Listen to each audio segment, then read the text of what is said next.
Започваме. Здравейте пак отново. Това е Сузукито, втора част.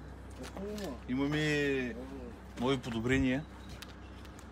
Колегата е сложил тук ако беше. Това е карбоново фолио. Снимай и него. Карбоново фолио момчето сложил, за да може да дигне категорията за какво. Не, просто... за по-добър вид. За по-добър вид. Иначе да видите. Много хубаво е станало. Тук малко, ама то сега това, защото от слънцето дето го напича и малко те е станало, ама... Не, той валя вчера. Той дето валя. Може би. Дето валя. Тук и тия работи. Лепими вече и фолио. Фолия. По-точно. Фолия. И от другата страна. Дай да отидем да видим как е станало от другата страна. От друга страна също е станало. Ето. Затова, че ако някой е мераклия, може да сложим фолията. Фолио на някои части на цялата кола, защото... На някои части, казва момчето, нали го? Така. На някои определени части от колата, защото ако е цялата кола, излиза доста скъпо. Да.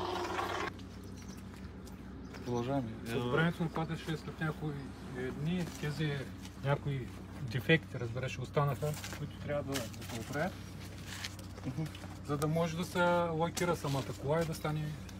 Тя ще се лакирва? Да. Ще е лакира. Ето къде също и дръжките да сме направили. По-точно колегата я направи, не аз не мога. Така.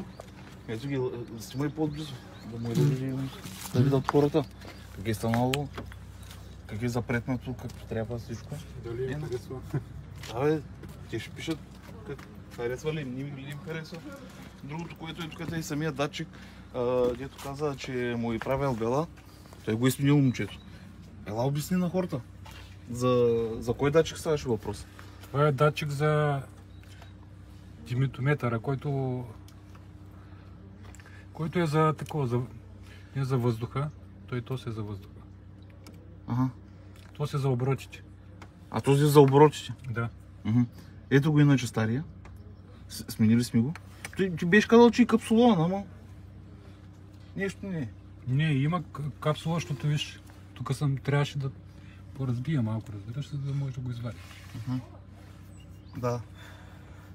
Друго, иначе, миналия път беше забравил едно маркуче да сложим, гледам го, снимай. Как го е сложил маркучето, няма проблеми. Това отказанието влиза в скоростната кутия. Просто беше го забравил момчето и гледам, че си го сложил отново. Не, той беше се скъсал и затова. Беше се скъсал? И аз я намерях такова маркуче, който такова. Ама ти специално хори да го купуваш, чувствено. Гледам, чувствено. Специално за това си ходил да го вземаш. Как гледам. За сега това е на Сузукито, това беше второто подобрение. Ако има още нещо, пак ще се включим. Те повечето работи се смениха по принцип, нали? Обяснихме на предната част, че свещи сменихме, алтернатор, стартер, долу свързването. Повечето работи се смениха. Питаха ме за инсталацията на колата много хора, питаха за инсталацията, как я смени. В смисъл такъв, как по-точно, откъде минаваше, кое по-точно си сменил по инсталацията? Тук е контакта, да. Ето от тук? Тук се свързва контакта. Така. Минава от тук, които са... Тук има датчици пак, сензори. Чого нагоре. Тук слиза надолу, разбираш, и тук вече отдолу под колата трябва да се свързваш датчиците и работите. И да е всичко нормално, да си сигурен, че си свършил работата, защото ще ти прави била. Добре. Значи то ще има още подобрение, значи ще трябва да има и лакиране. Да, трябва да я лакирам, да се такова. По мотора това го оправихме, колата запали ли вече? Как е или? Колата иска да се смени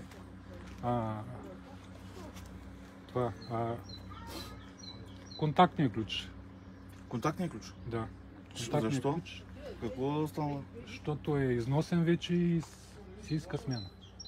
Износен е, точно заради това го сменя. Защото е износен, трябва да се смени. Не, то принцип като завъртиш са...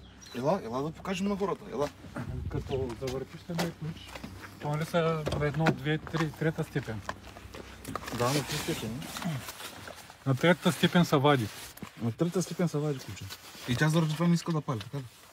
Вади се и плюс той не може да даде контакт. Сега в момента няма акумулатор обаче.